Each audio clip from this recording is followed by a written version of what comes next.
What's up everybody, we're back and today I've got something pretty cool to show you. All of this in front of me is an in-ear monitoring system from a company called Xtuga. And this unit is in stereo. Most of your other in-ear monitoring systems are going to be in mono. This one is doubly cool because it's in stereo. The transmitter has 2 channels. It broadcasts over UHF. And there are a couple other features on this that are really cool and make it very practical. And we're going to check it out together and I'm going to tell you more about it. So if you're ready, I'm ready. Let's get into it. But first, a message from past Steven. This is the day before I shoot the rest of the video. Because if this unit doesn't pass this test, there's no point in doing a video about it. So there's this comment on Amazon that said the latency with this unit was too much for vocalists, saying that the delay from hearing themselves in their ears was too much, that it couldn't be done. So I have my Mackie mixer hooked up to the transmitter, I have my ears connected to the receiver, and I am happy to say I am not hearing any latency. I don't know a good way to demonstrate this on a video, but you'll just have to take my word for it that what I'm hearing in my ears is not causing any issues. Is there latency? Probably. I haven't measured that yet. Is it detectable latency? I cannot hear it. So I don't know anything about the setup of the person that left this comment that led them to do all this. I am not detecting any latency. So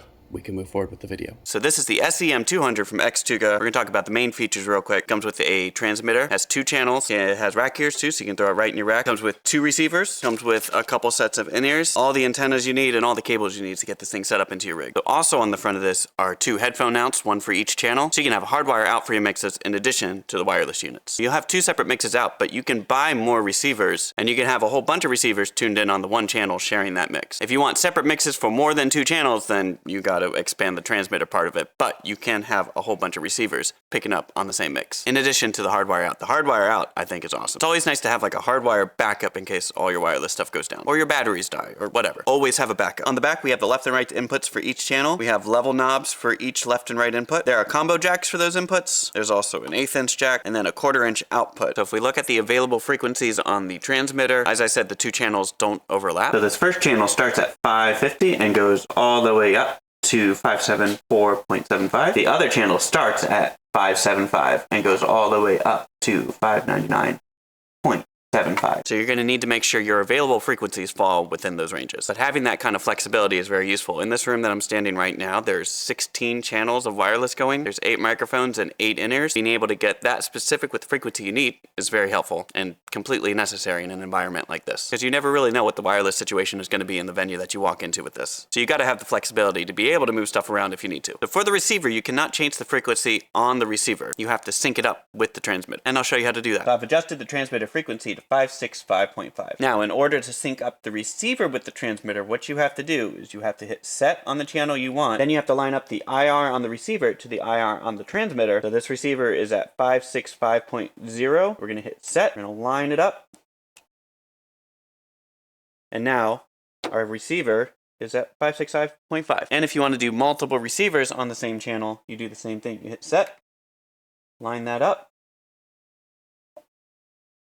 And now your second receiver is also on that same channel. So if you have 2 receivers on the same channel as the transmitter, you're going to get the same stereo mix to each receiver. And honestly, I'm not sure how many receivers you can put on one channel, but I'm sure it's a whole bunch. And just know, if you're gonna do this, you're gonna have the same stereo mix on each receiver. If you want different mixes for each receiver, you have to have multiple channels. So that's where the second channel comes in. If you need more than 2 mixes, you have to get multiple transmitter units. It's a slippery slope after 2 for this one. But if you wanna do a bunch of wireless on one channel, you can. So that's a lot. That's your frequency range, how to set your transmitter's frequency, how to sync up your receivers with your transmitters. So I just did the latency test. Let's talk about latency real quick, and then we'll take a look at the results. So if you want to hear me talk about latency more, I have a whole video that I did about latency, how much latency is acceptable, and I give you an example of what different types of latency sound like, and how much latency is usable or not. The original Amazon comment that made me look at this said 8 milliseconds, which 99.9% of us is not going to notice. That is 8/1000ths of a second. Everybody has their own different opinions on it. And again, when I did that original test, I couldn't hear or detect any latency. That doesn't mean there isn't latency. That just means the latency was low enough that I couldn't hear it. Because you're never going to get 0 latency, but pretty close. Now, the way I did this test was I sent a click source to a speaker and I mic'd up the speaker. Now, I routed the click source from my computer through a cable to the speaker, recorded that result. Then I routed the click source through the computer to the wireless to the speaker, and then recorded that result. So we're going to be comparing the latency between the cable and the wireless, because that would be your alternative to the wireless, which is just a hard line. So for this, we're just seeing what the time difference is between the cable and the wireless. If you look at my project here, gray is the click source,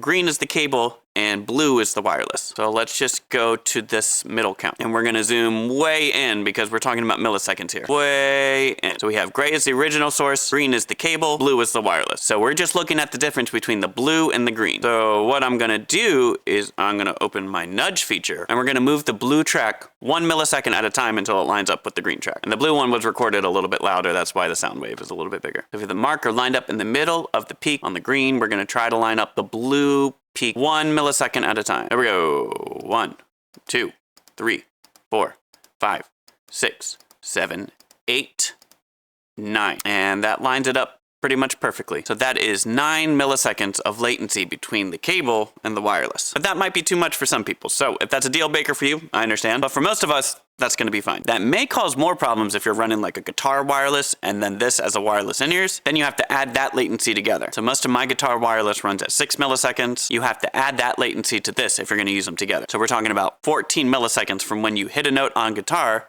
to when you hear it in your ears. And if you're using like a digital modeler, that might add some latency too. But that's all stuff you have to take into consideration when you're talking about latency. It's not just one thing. You have to add up everything that could add latency to it. So let's take a look at the transmitter real quick. It's a nice heavy duty construction. It is all metal. You can adjust your volume by hitting the middle button and then your arrow buttons. If you hit the middle button twice, you get to your stereo or mono mix. So this can be stereo or mono, which can come in handy. You have a battery indicator there, your RF and AF indicators there, and if you want to lock this, you just hold the middle button down and you can lock. So now you can't adjust volume or anything like that to unlock. You just hold the middle button down again. On top, we have the power button, and then this is where you plug in your in-ears. On this side, we got nothing.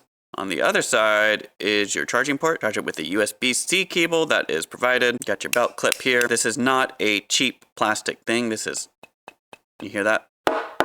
Feels solid. It's not too heavy, but it's not like cheap plastic paperweight stuff. And they send you a couple pairs of in-ears as well. I'm assuming these are your basic in-ear monitors. Nothing special about them. And it comes with some extra earbuds. So if the ones that are on it don't fit your ear well, you have 2 other size options. And then this clip is really cool. Put your wire through the clip, and then this clip goes on the back of your shirt. So your in-ears don't go anywhere. Very nice. None of my other in-ears have this clip with them, so this is cool. So I've been playing around with this stuff for a while. Let's talk about my final thoughts. Overall, I think this thing is really cool. Testing out the included earbuds right now. They'll get the job done if you have nothing else. Lucky for me, I have these nice in-ears from X5. Now the audio coming from the receiver sounds good. Sounds just as good as any hardline. No issues with the audio quality. Played my guitar through this, sounded nice. I'm listening to myself right now through this. Sounds nice. This unit also has the feature to connect via USB or Bluetooth, so you can play music that way. I haven't tested that yet, but if I connect my phone to this after I make this video, I'll leave a note right now.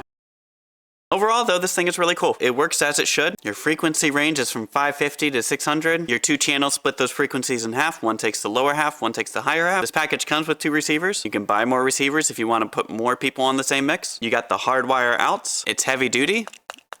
All metal construction. It's really cool. I don't think I have anything else to say. So if you have any questions for me, go ahead and leave a comment and I'll try to get back to you. I'll have a link to this package in the description if you're interested. And if you're curious about any of the other gear I use to make music or to make videos, I'll have all those links in the description as well. Thank you to Xtuga for sending this to me to check out. I think it's really cool. And I think that's all I have for you. So again, if you have any questions about this or anything for me, go ahead and leave a comment and I'll get back to you. Thank you for watching this video and I hope to see you in the next one.